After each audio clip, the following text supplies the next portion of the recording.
पति पुत्र और सुख सौभाग्य की इच्छा का संकल्प लेकर यह व्रत करना चाहिए। इस व्रत में शिव पार्वती, कार्तिकेय, गणेश, चंद्रमा का पूजन किया जाता है। कार्तिकेय भगवान गणेश तथा चंद्रमा की पूजन करना चाहिए। चंद्रोदय के बाद चंद्रमा के दर्शन कर अर्घदान और भोजन ग्रहण करना चाहिए।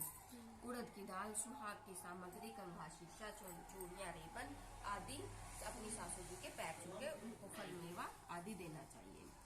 गए अर्जुन ने तपस्या सोचा कि यहाँ द्रौपदी ने सोचा कि यहाँ पर अनेक समय से विघ्न बाधाएं आती रहती हैं।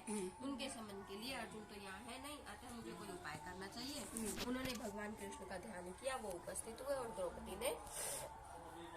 द्रौपदी ने अपने कष्टों के निवारण का उपाय पूछा। तो कृष्ण जी ने कहा कि यही बात माता पार्वती ने भी पूछी थी।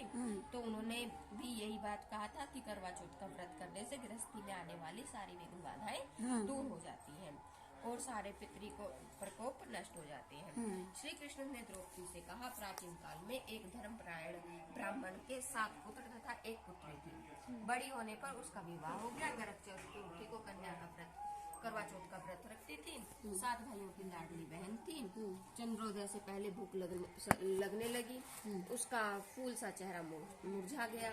वे कुछ उपाय सोचने लगे। पहले तो उन्होंने बहन से चंद्रोदय से पहले ही भोजन करने को कहा, लेकिन उसने ये बात न मानी। बोली, मैं तो चांद निकलने पर ही खाना खाऊंगी। लेकिन उनको, अपने भाइयों को अपनी बहन भूखी न देखी गई, तो उन्होंने पीपल के पेड़ के पीछे जाके एक दिया जगाया और छलनी ढक के कह दिया कि चांद निकल गया।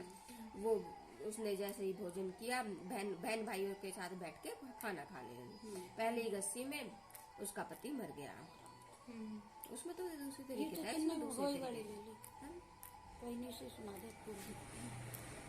वह रोने चिल्लाने लगी। देवयोग से इंद्राणी देवसासियों के साथ वहां से जा रही थी। रोने की आवाज सुनकर रोने का कारण पूछा। ब्राह्मण कन्या ने सब कुछ सारा बात बताया कि मैंने ऐसे ऐसे भाइयों के साथ खाना खा लिया, चौथ के व्रत में चंद्रोदय से पूर्व ही जल ग्रहण कर लिया, इसी से तुम्हारे पति की मृत्यु हुई है। अब यदि तुम अपने मृत पति की सेवा 12 महीने तक करती रहोगी तो करवा चौथ को विधिवत गौरी, शिव, गणेश और कार्तिकेय की पूजा करना और चंद्रोदय के बाद ही अर्घ देकर अन्न जल ग्रहण करना, तो तुम्हारे पति अवश्य जीवेंगे।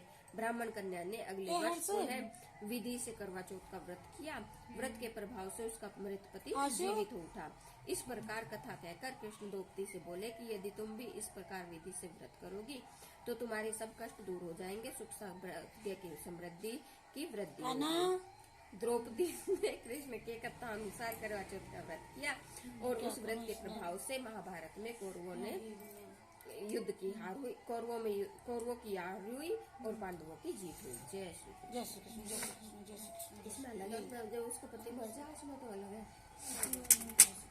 जो मेरे कुछ है तो वो ऐसा है कि करो जो वाले दिन उसके पैर में जय गणेश जय गणेश जय गणेश देवा माता जय देवा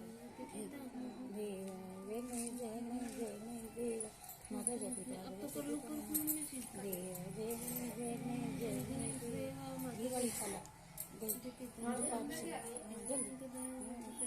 अंधन को आंख देवी को दिन को बांधन को पूछो देते नहीं धन को माया। जय गणेश जय गणेश जय गणेश देवा माता जय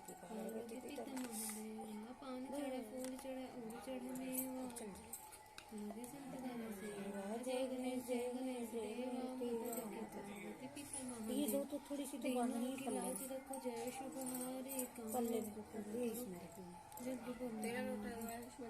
इसमें डाल दे चलो ना। ये तो रात को दिया जाएगा, रात को ना। एक तो ये दर्द है, एक उसे चढ़ा दो।